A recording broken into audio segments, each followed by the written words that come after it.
So our session today is building capacity for rural climate adaptation. And we have two presenters. We have Lauren Rethoret and Ingrid Liepa. First up is Lauren. So I will stop sharing my screen and I'll let you get set up. Okay, so thanks everybody for joining today. My name, as Megan mentioned, is Lauren Rethoret, and I am a researcher at the Columbia Basin Rural Development Institute that's based at Selkirk College in CACCI, BC. So today I'll be speaking to you about efforts we've been involved with in the past year and a half or so to help the communities we serve measure their progress on climate adaptation. I'll start with a little bit of a rundown on the rural context we're operating in, which drives how we plan and implement our programs. I'll then provide an overview of our current climate adaptation indicator monitoring initiative, which is called the State of Climate Adaptation Program. And then I'll talk about our key learnings from this project and how those lessons can be applied to other parts of rural Canada. Okay, so a little bit about the Columbia Basin Rural Development Institute, or we call it the RDI. As I mentioned, we're based at Selkirk College's CACCI campus, and we serve the Columbia Basin and boundary regions, which together comprise a good portion of southeastern BC. For those of you from other provinces, the Basin boundary region is primarily rural with a total population of about 160,000. And the region includes 28 municipalities, with the largest being Cranbrook. The RDI is a regional research center with the mandate to engage in research and knowledge transfer activities in order to promote evidence-based decisions that lead to enhanced regional well-being. And we're one of only 2 college-based rural research centers in Canada. So a bit of context to set the stage. Rural areas are highly vulnerable to climate change. The obvious factor here is the sheer proximity of rural residences to the natural environment and the increased risks that come with that. So this video is a video of a forest fire burning just a couple kilometers outside of Nelson, where I live, and just a few hundred meters upslope of the residences that line Cooney Lake. Forest fires are certainly not new to BC, but their frequency and size is expected to increase with climate change. So the direct risk there is clearly apparent. In indirect terms, rural economies tend to depend heavily on ecosystems due to the nature of our industry, for example, forestry, power generation, or agriculture. Rural areas also tend to be characterized by aging or inadequate infrastructure, which is challenged to handle the status quo, never mind the stressors that climate change is expected to bring. So on top of this vulnerability, rural areas face unique adaptation challenges. Foremost among those is a lack of good data, especially environmental data, to drive decision-making. Due to their remote locations, rural communities often also lack access to the supports or partnerships that can help build adaptive capacity. In rural and urban areas, local government is often the frontline response for matters related to climate change. They're key policymakers within their boundaries. They manage the built environment, and they're also generally the primary interface with the public in cases of emergency. The challenge for rural areas is these organizations are operating with very few staff and very small tax bases, so their capacity to deal with anything beyond core operations is quite limited. So because rural areas are so vulnerable to climate change, and because rural local governments are such a key piece of the adaptation puzzle, efforts to build the capacity of these organizations to help their communities adapt to climate change are central to the future resilience of rural Canada. And purposeful measurement of progress is a valuable capacity support because it helps communities identify their vulnerabilities, understand the impact of past action, and prioritize allocation of resources for the most critical future work. So with all that in mind, a couple of years ago, we embarked on an applied research project focused on climate adaptation, titled the State of Climate Adaptation Project. The overarching goal was to build regional capacity for climate adaptation. Our objectives were to better understand community-level climate vulnerabilities in the Columbia Basin boundary region, and to do that by piloting the use of a climate adaptation indicator suite that had been developed through a previous project, with the intent of ground testing and refining the suite so that communities that we didn't work with directly could use it to measure their own adaptation progress. The project capitalized on momentum that had been built as a result of previous regional climate adaptation efforts, which Ingrid will speak about in her presentation. In particular, a team of adaptation practitioners and researchers from the region came together in 2015 to explore how adaptation could be most effectively monitored in the basin. And the result of that project was the suite of indicators that formed the core methodology for the State of Climate Adaptation project. The concept of co-constructing adaptation or building capacity by joining forces was really central to our project. And our local governments were certainly key partners. While our indicator suite could certainly be used regionally, focusing at a community scale kept the scope manageable and provided results that I think were a bit more meaningful to our community-based decision makers. Since local governments are empowered to take action on certain adaptation considerations, it was important to have them on board if we were to have any hope that our research would lead to actual action on the ground. The challenge I spoke about earlier related to rural local governments having low tax bases and staffing levels certainly applied to our project. The populations of the communities we worked with ranged from under 3,000 to about 7,500. And 2 were municipalities and 2 were regional district electoral areas. So those are large rural areas with dispersed populations. Our indicator suite relied on extensive data from the local governments themselves. For example, indicators related to water use or the currency and extent of floodplain mapping. Other data came from higher levels of government, for example, climate or air quality data. And in some cases, data came from local nonprofits. So an example there is source water quality. We also conducted a survey among community residents to gather data on personal emergency preparedness and food self-sufficiency. A bit about our indicator suite. First of all, why take an indicator approach? Indicators promote an understanding of complex concepts or systems. So, for example, well-being or adaptation are kind of nebulous concepts, but by measuring trends in key factors, we can sort of get a clearer idea of what's happening. The challenges for indicators to effectively capture the essence of their subject, we need to focus on the factors that matter most. So our indicator suite does that through its use of 5 climate adaptation pathways, which represent the foremost climate change concerns specific to the Columbia Basin boundary region. And those were water supply, agriculture, flooding, wildfire, and extreme weather. And each pathway includes indicators related to climate changes, environmental impacts, community impacts, and adaptation actions.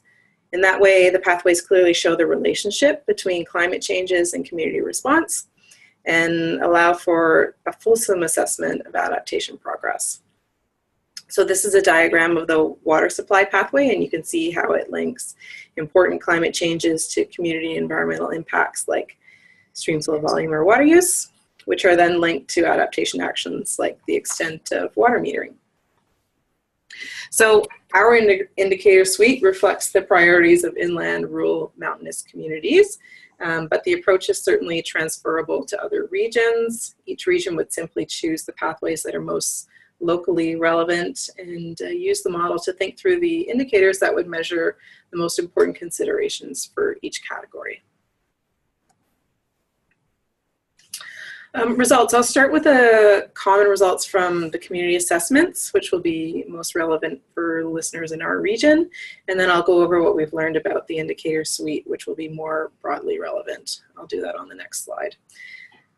First of all, our communities are generally seeing trends toward increased annual average temperatures, especially during the winter season. We're also generally seeing a trend toward higher annual precipitation, but trends in that indicator vary across the seasons. Various indicators of extreme weather are included in our suite, including days over 30 degrees, maximum one-day rainfall, and the frequency of extreme snowfall or extreme wind events. And each community saw an increasing trend in at least one of those indicators, so a general trend toward more extreme weather patterns. What were our communities doing well? Our 4 pilot communities generally performed well on the indicators that measured the existence of assessments or planning documents that set the stage for action. For example, as a result of their past participation in a regional water conservation initiative, most communities had a good handle on their water use and had plans in place for initiatives that would address high rates of water use or water loss due to leakage. Our communities had also engaged in community wildfire protection planning and in some cases regional agricultural planning with the intent of supporting initiatives that would enhance food self-sufficiency. So there was certainly a recognition among our communities that good data was needed as a precursor to action, and there had been good attempts to gather that data.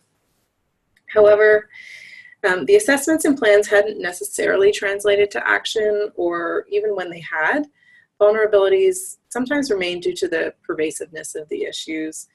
For example, despite good water conservation planning, rates of water use remain high for the most part. And while areas have been prioritized for interface fuel treatments, the areas that had actually undergone treatment were relatively small. So another clear area for improvement in our communities was personal emergency preparedness. Results from our resident survey indicated that only about a third of residents maintained 72-hour emergency preparedness kits, which is quite low.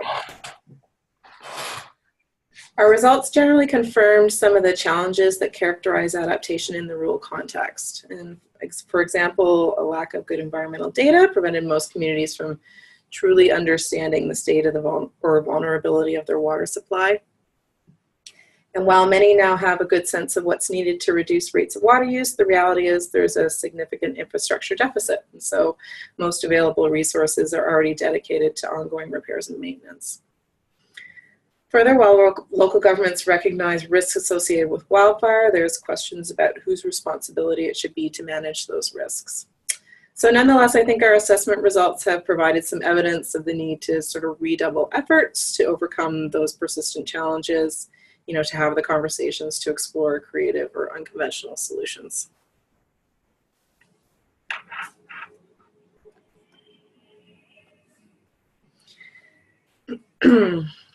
Our project included an evaluation after assessments were completed for the first 2 communities, and that allowed us to do a bit of recalibration mid-project based on what we learned. We found that some minor adjustments to the indicator suite were required to reflect our real-life experiences of attempting to gather data. For example, it was difficult to measure the frequency of rain on frozen ground events because the climate data available in our region just didn't allow for that. And so we redirected to frequency of the freeze-thaw cycle as a measure of climate change relevant to flooding infrastructure. For the most part, though, our communities felt that the suite adequately captured the state of climate adaptation locally, so that was good support for the value of the suite. We also found it was necessary to build some flexibility into the indicator suite to ensure it adequately captured local priorities. An example there is a decision not to include the flooding pathway for one of our communities where overland flooding has never been a concern simply due to local geography. The interviews we conducted as part of the evaluation process revealed that our partner local governments could not have completed this work on their own, even if substantial guidance was provided. The internal capacity simply wasn't there. And so as a result, we had to revisit our project plan because we had originally planned on building a toolkit based on the learnings from the first 2 communities and then providing that toolkit to the second 2 communities with the expectation that they would complete their assessments relatively independently. And instead, we recognized the need to fully support the assessment of the last 2 communities. We've also found that conversations with actual humans are a critical component of our data gathering process, as the numbers don't always tell the whole story. Local government staff provided contextual information that really affected how we chose to use the data.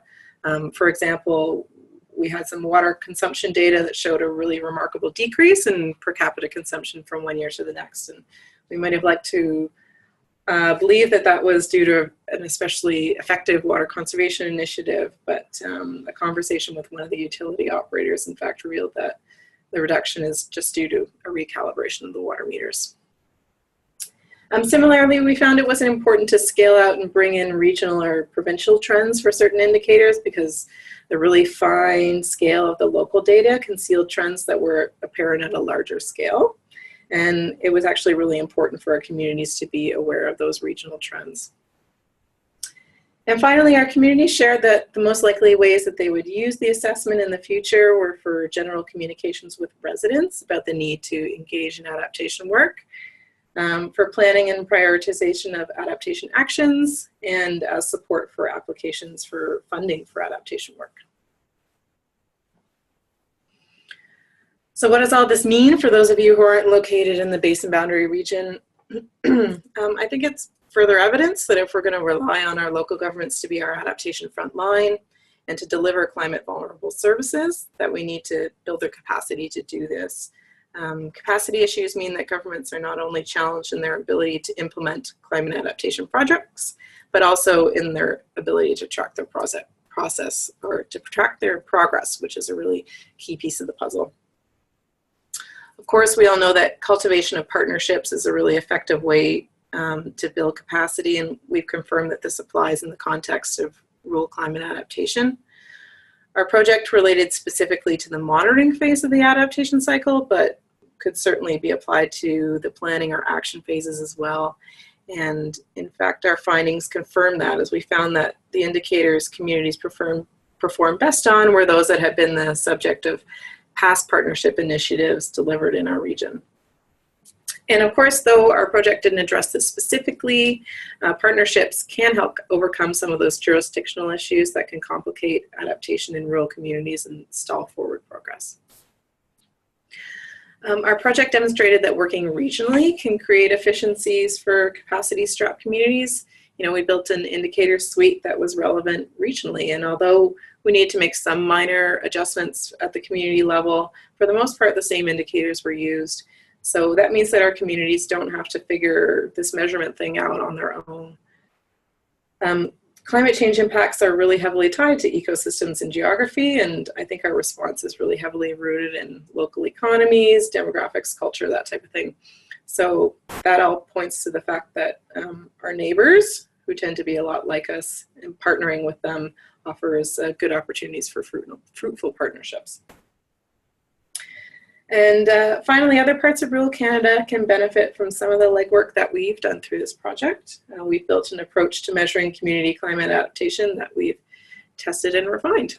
And so on that note, as I mentioned at the beginning of the presentation, one of the project's goals was to generate resources that would allow this type of work to more easily be undertaken in other communities. And so there's extensive documentation available on the development of the indicator suite itself, including a literature review on adaptation measurement and details on our process and rationale for indicators selected or not selected. We've generated a few short, easy to digest summaries of current knowledge on rural climate adaptation. We of course have assessments from our pilot communities, which can act as samples. And the package we provide to our partners includes a full technical report, a short summary report, and then data sets for each indicator. And although we didn't go through the route of developing a full toolkit, we have still assembled some guidance so that our partner communities can update their assessment in a few years' time. So other support organizations can undertake this work in their region. And that includes, for example, pre-developed surveys for indicators relying on local government or resident input, and then detailed documentation for each indicator, including rationale, data source, analysis methodology, and recommended reporting interval. So that's it for my presentation. I want to thank our funders. Our primary funder was the Real Estate Foundation of BC, and we had a bit of support for the Rural Policy Learning Commons as well. And if you're interested in any other products associated with the project, they will be available online at cbrdi.ca/projects/climate adaptation. Some of the resources are already up there and others will be added over the next few days.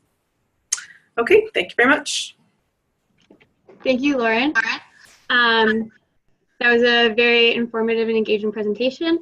Up next, we have Ingrid, so I will get you to share your screen and begin when you're ready. All right, well, thank you, Megan. Hello, everybody. I'm Ingrid Liepa, and I'm the Communications and Education Coordinator for the Columbia Basin Trust's Climate Action Program. And today, You know, I can say if there's a goal to this presentation, it's to share the highlights of what we've learned over 10 years of adaptation. And really from a program development, design, and delivery perspective. So I'm just going to give you a little bit of background about the Trust, because it is a unique organization, an overview of the climate adaptation initiatives that have been going on since 2006-07. What you could describe as kind of the key program pillars, and finally what we've learned along the way. So about the Trust, the Columbia Basin Trust is a provincial crown corporation with an operating area that encompasses nearly 80,000 square kilometers in southeastern British Columbia, and is similar but a little different than the area for the RDI. The Trust takes its lead from residents and communities. It adapts its role to meet its mission. So whether it's from providing resources to bringing people together to leading an entire initiative. And you know, the Trust is there really to offer experience and support to all Basin residents. And what's really key, the Trust is mandated under the Columbia Basin Trust Act to manage its assets for the ongoing economic, environmental, and social benefit of the region without relieving governments of any obligations in the region. And so in sum, the Trust plays a very key role here in the Basin, the Columbia Basin. And I don't think I would be overstating to say that residents and communities are very grateful for the presence and role of the Trust in this region. So no different than other areas of the world, the Basin is experiencing the effects of unpredictable and extreme weather. And here's just some snapshots of news headlines over the past couple of years.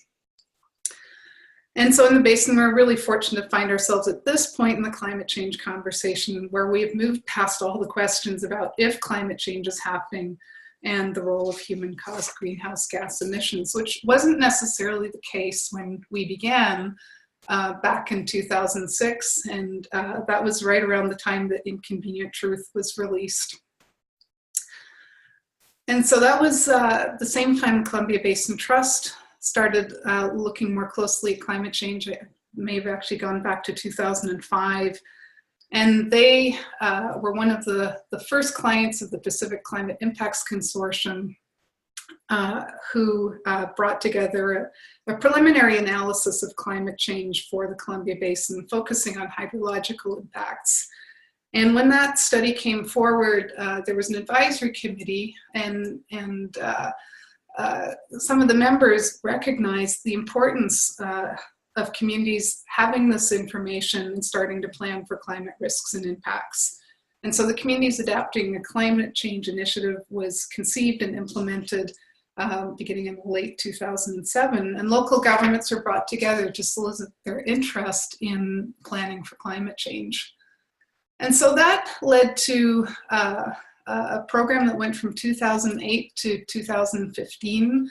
It touched 14 communities, and it went through 3 different phases.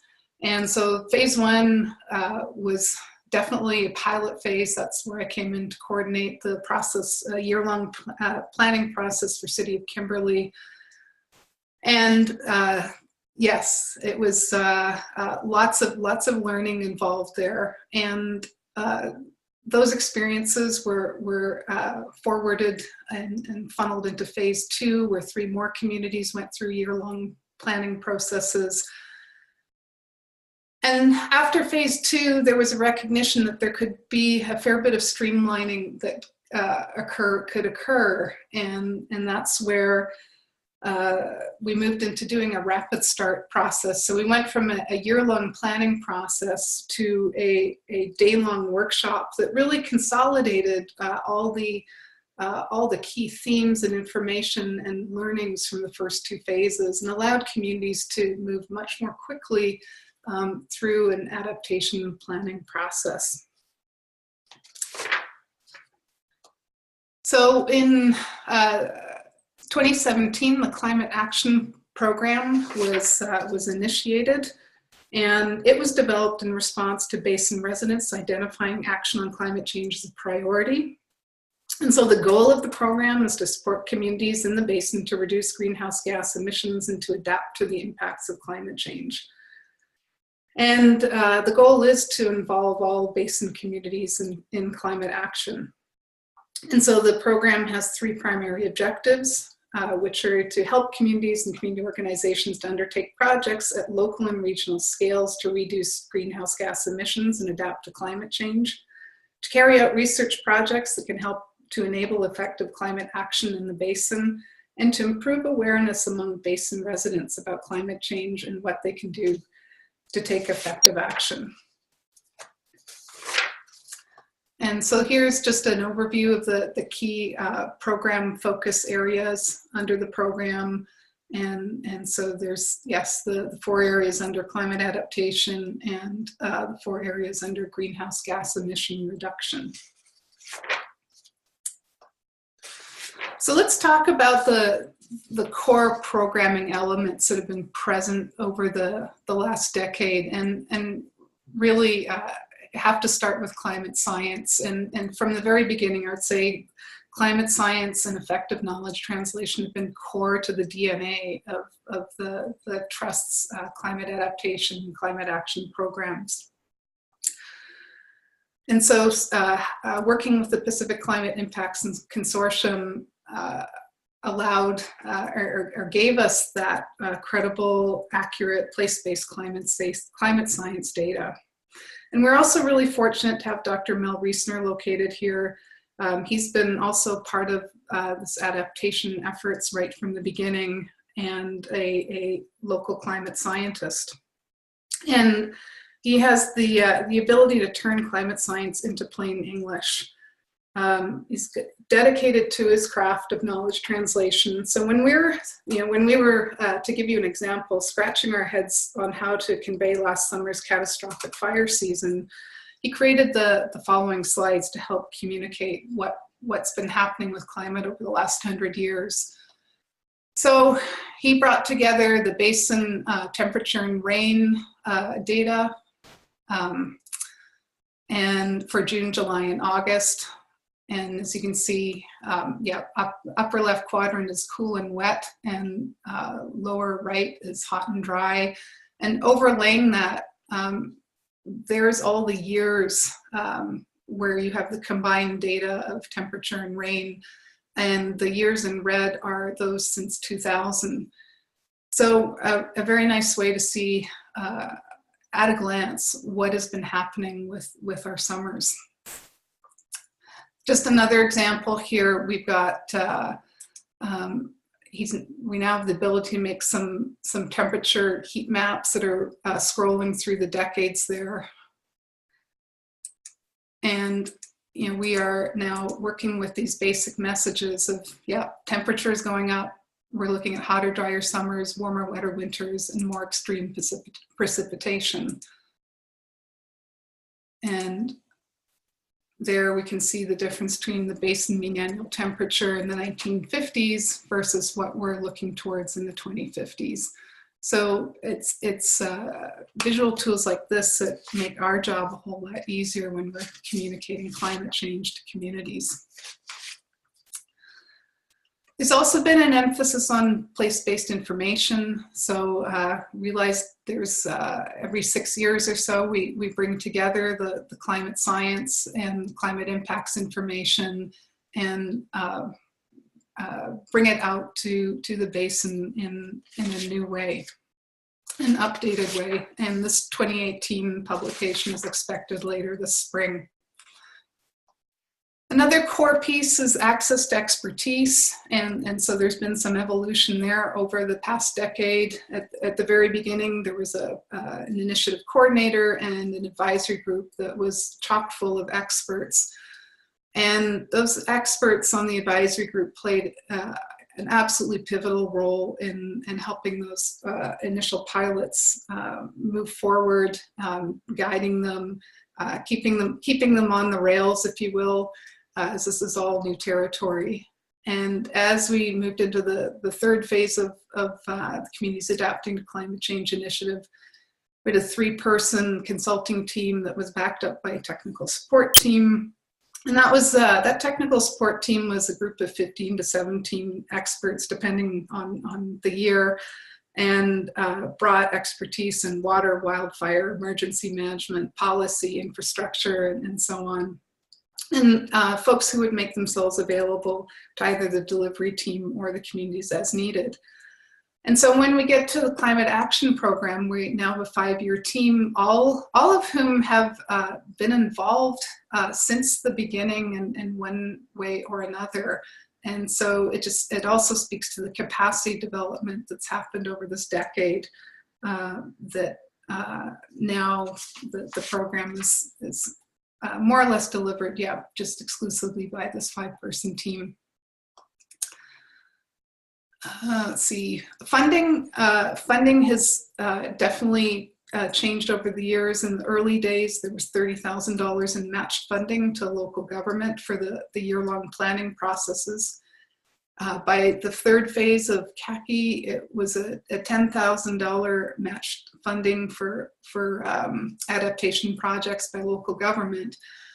And now with the Climate Action Program, it's a very flexible approach for communities, up to, the funds available can be anywhere from seed funding at $2,000 up to $50,000. There is a capacity to have multi-year funding. And so there's quite a bit of flexibility, and that's in response to the $30,000 year-long planning process is being seen as a bit long. The $10,000 is being a bit low. And so now, we're learning and are in this new funding model that seems to be working well. And community meetings have also changed over the years. In the beginning, they were led by experts.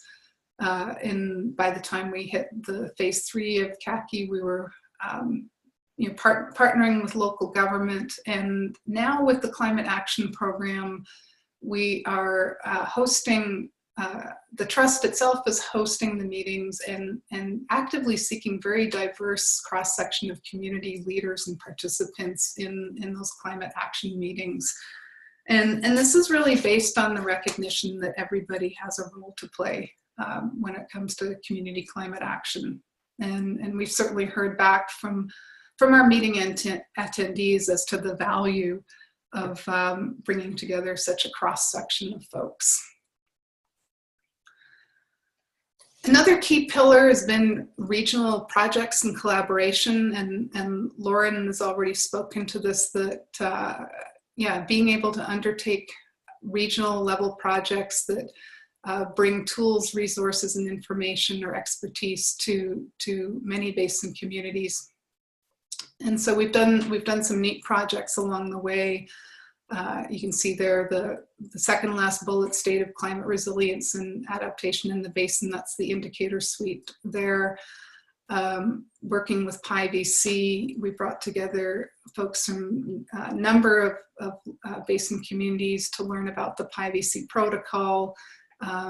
That's from Engineers Canada, and how to apply it to stormwater infrastructure to make it more climate resilient. Also, I'll point out the Model Climate Resilient Subdivision Development Servicing Bylaw, and as well the OCP plan policies. And these are examples of where, again, a regional effort can bring together a tool that can help support multiple communities, and it's not something that communities are likely to take on their own. And insights for this year is to develop a guidance on community trees and forests, and so how trees can be climate, urban forestry can be climate resilient and climate adapted. And we're also working on regional LIDAR and flood hazard mapping. We're just exploring that at this point with federal, provincial governments. So, tools and resources. We have done many different things in this realm. We've done, as I say, the Adaptation Resource Kits was a website that was an extensive collection of adaptation resources. We've done a lot of different videos. There's 2 climate science explainer videos that we have seen, if you will, copied or replicated by other jurisdictions. So it's neat to see that there's how do you say that we were able to pioneer something that is useful in other jurisdictions. And yeah, we have certainly done the gamut of fact sheets and other resources. So a big, I'd say an underlying thread for all the work over the years has been a focus on innovation. Recognizing adaptation really is, we still are in the very early days of adaptation and is an area for continuous learning. And if the 3 components of our program are client science, knowledge translation, designing good meetings that are going to catalyze action, and then supporting action by communities through tools, resources, and guidance. We're certainly continually paying attention to our audiences, the feedback that we receive on all those fronts to tweak what we're doing and continually evolve our program and what we're offering. So what have we learned? We'll just run through this fairly quickly. Climate science can and must be communicated in plain English. And again, we're really fortunate to have a climate scientist who does that very well. Never underestimate the value of engaging those local place-based observations. It is a really powerful way to bring people into the community who are still uncertain about their connection with climate change and climate impacts. Certainly being flexible to meet communities with where they're at, and also being persistent and having a fair degree of tenacity with community engagement. Small communities are juggling many different priorities, and so to be willing to make the multiple phone calls and chase folks down is certainly appreciated in most instances. We've certainly learned to simplify and focus. If the box on the left was summarizes all the different topics we were dealing with in the Communities Adapting to Climate Change initiative, the focus areas in the Climate Action Program have gotten much simpler. We talk about drought, flooding, wildfire, and changes to local ecosystems. We do spend a fair bit of time on visioning with the communities we work with, and this has certainly proven to be time very well spent. And we lead with that basic question of how can climate action enhance our community and quality of life. And some final learnings here. As Lauren has mentioned, and then we've also found in our experience, there's a lot of efficiencies to be gained by addressing region-wide challenges. And now that we're using the model of bringing together a cross-section of community leaders, we're also really seeing the benefits of that. In terms of general approaches, focusing on opportunities versus impacts seems to be making a real difference in terms of folks' engagement. And again, regular reflection, the monitoring and evaluation is really critical for continually improving the program delivery. Some final thoughts here. As I say, the climate of climate change is changing. If we look back 10 years, it was a very different environment to be doing climate adaptation related programming. Certainly political, we had much higher likelihood of running into climate deniers and skeptics, and it was certainly somewhat more abstract. now fast forward to the present, and what we're seeing in our communities is a real appreciation for the dialogues that we're facilitating. There is an appetite to act. There's a lot more intrinsic awareness and much less political. So in terms of persistent adaptation challenges,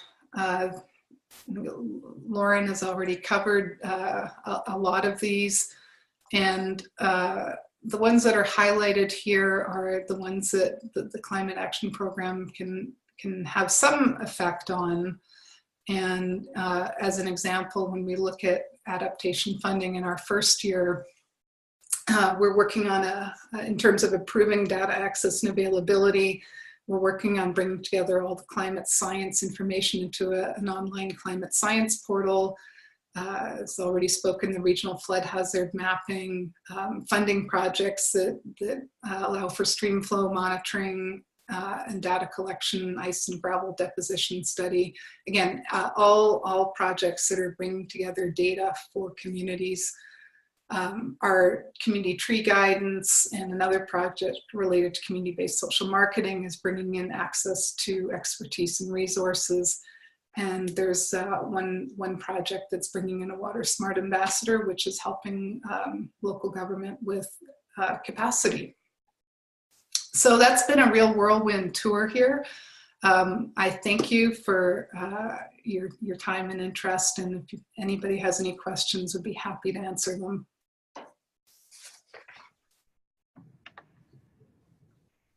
Okay, thank you, Ingrid, for sharing the information with us. And I will get you to stop sharing your screen there.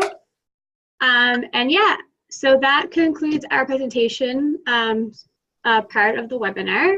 We will go into the question and answer section now. And so we'll start with a question for Lauren. So I'm curious about the resources required to support communities for the State of Climate Adaptation project.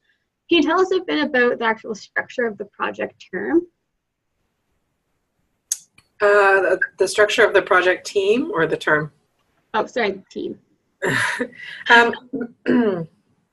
Yeah, our project involved, yeah, we were a fairly extensive team. We had a project manager, we had a student data analyst, and since we're located at a college, we like to work with students as much as possible, and so we brought in co-op students from some of the local programs to work sort of for 3 terms as our data specialists, and they were responsible for data gathering and data analysis.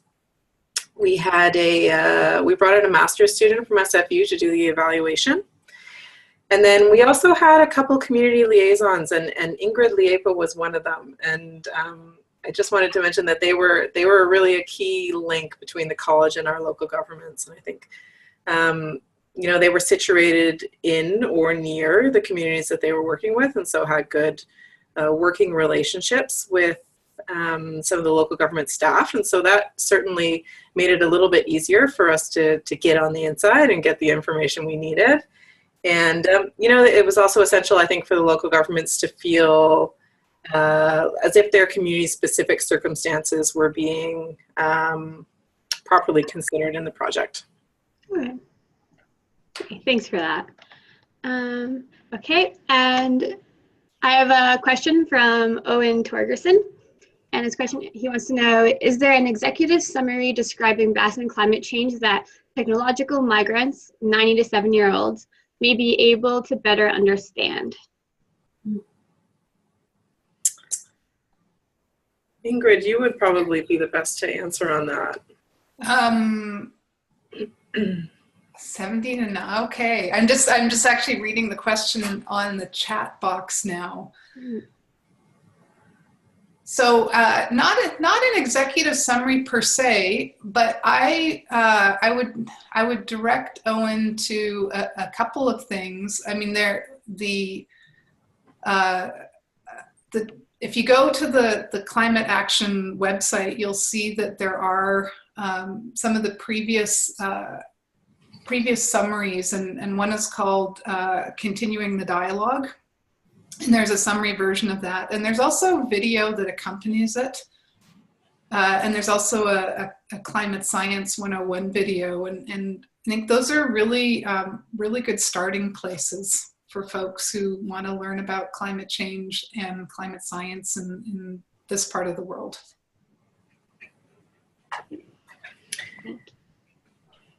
Okay, so we have a question from Susan Eyre, and she asks, are there specific dates for the climate change forums in the spring and the fall portal? Okay, I'm not exactly sure what you mean about the climate change forums in the spring, but I can certainly say for the fall portal, you know, we're hoping to have something up and running, probably more realistically by early New Year. The rest of the year will be focused on building the portal.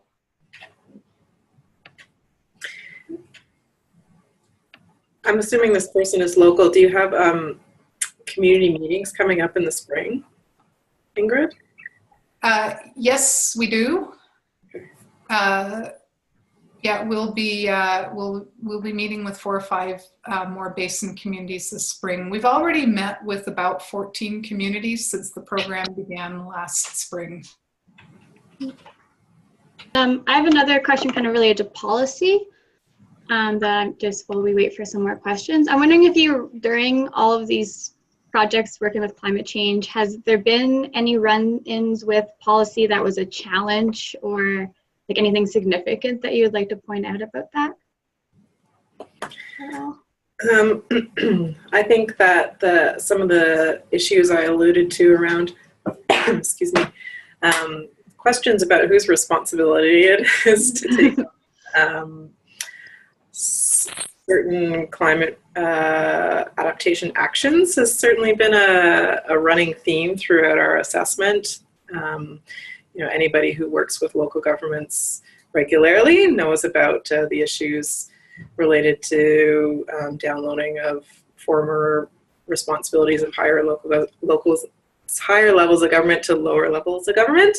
And, you know, it's a challenge for communities to take on things like interface fire management or flood infrastructure management.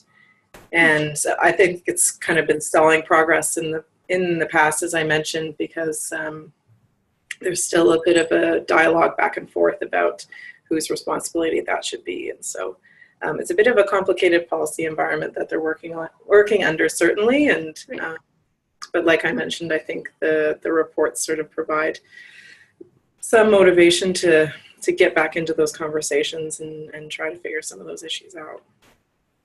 Great, thanks. And as Susan's following up on her question about the portal, she's talking about the Creston public meeting.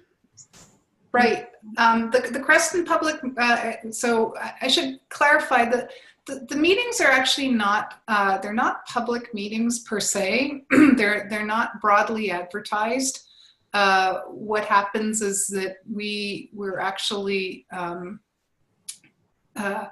I say, looking around for the community leaders and using local networks to tap into who's working on climate change related projects or matters, and then bringing in the usual suspects in terms of, you know, the environmental, economic, social, and local government side of the communities, and some cases also arts and education.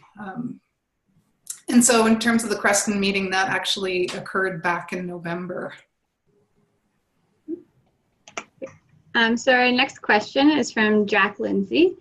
You both mentioned that the discussion around climate change adaptation is relatively new. How much value have you been able to leverage from the natural hazard mitigation or disaster risk reduction literature and practice?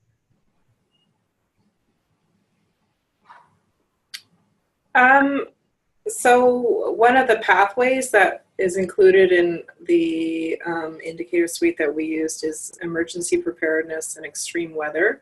Sort of those two issues linked together. And out of the recognition that climate change is expected to increase extreme weather, and that therefore there may be increased instances of natural disasters and associated emergencies in our region. And so we have looked into that, and that was one of the motivations for us to do this resident survey and find out to what degree our community, the residents themselves, have been prepared to deal with some of the impacts of climate change. You know, we focused a lot on what local governments can do, but are the residents doing their share and being prepared for 72 hours and that type of thing? And so, you know, what we learned was there's a role there for local governments to promote personal emergency preparedness in their region, because we found that it's actually quite low. Okay, so we do another question from Susan again. He says, I'd like to see emergency response systems meeting with the climate potential crisis events. Any chance of that? Johnson's Landing slides brings many response challenges when the huge winds blocked the access roads with trees, so boat access was utilized. You just spoke to this, but any additions?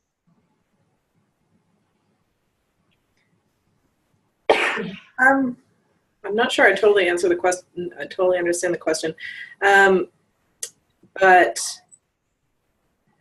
I will say that the assessments have sort of, specific to the issue of landslides and flood risk that you're talking about, Susan. The assessment revealed that in the past, local governments data collection around this in terms of, you know, keeping floodplain mapping up to date and that type of thing has been quite reactionary to emergencies that have emerged with, you know, extreme weather events and that type of thing. And then, so what we're seeing now is a move to, at a regional scale, to update the floodplain and hazard mapping, and that's to be a bit more proactive around the increasing risks that we're seeing related to geohazard and to flood hazard.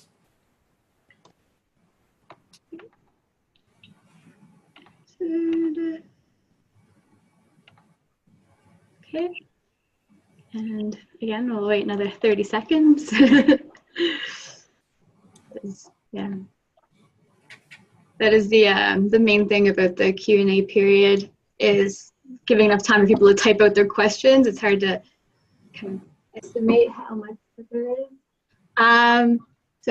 So we have another question from Matthew. He asked whether were any agricultural climate change impacts or opportunities prominent in the assessments. Yeah, agriculture was one of our key pathways, and so we definitely looked at indicators of agricultural climate, among them being growing season length and growing degree days. And I think what we found pretty consistently across the communities was annual number of growing degree days was going up, but the length of the growing season had not necessarily. And so what that tells us is that the temperatures are higher in the summer, but that's not necessarily translating to an extension in either the spring or the fall of the growing season, and that we're maybe seeing more frequent cycles of the frost cycle, and so that might be affecting why we're not seeing an extension to the growing season. And then I think another common finding was that there is certainly support among local residents for the concept of food self-sufficiency, and that there's actually very high engagement in backyard gardening in our communities, and our survey confirmed that. But you know, the challenges that we're like a lot of areas in Canada are seeing the amount of area farmed in our region going down, and you know, just general challenges with agricultural viability. And so, but the good news is that both of the regional districts that we worked with have engaged in regional agricultural plans with that acknowledgement that there is support for local food production, but there are persistent challenges that are preventing agriculture being a reasonable economic prospect for a lot of our residents. And so things are in action to turn that around. And our assessments definitely supported the need for that to happen. I'll just jump in on that too. I would say every community meeting that we host, the agriculture, local food production, local food security comes up as a very, it's a high priority for many of the attendees. From Ramona Fost, because water and septic sewer roads and other infrastructure are held by the province and individuals, how would climate change mitigation be coordinated?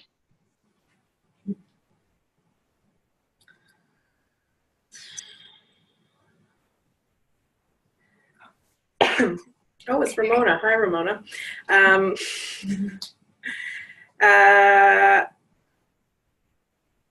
Yeah, I'm just trying to understand the question. I think it speaks to some of those jurisdictional issues that we found were persistent issues for rural climate adaptation.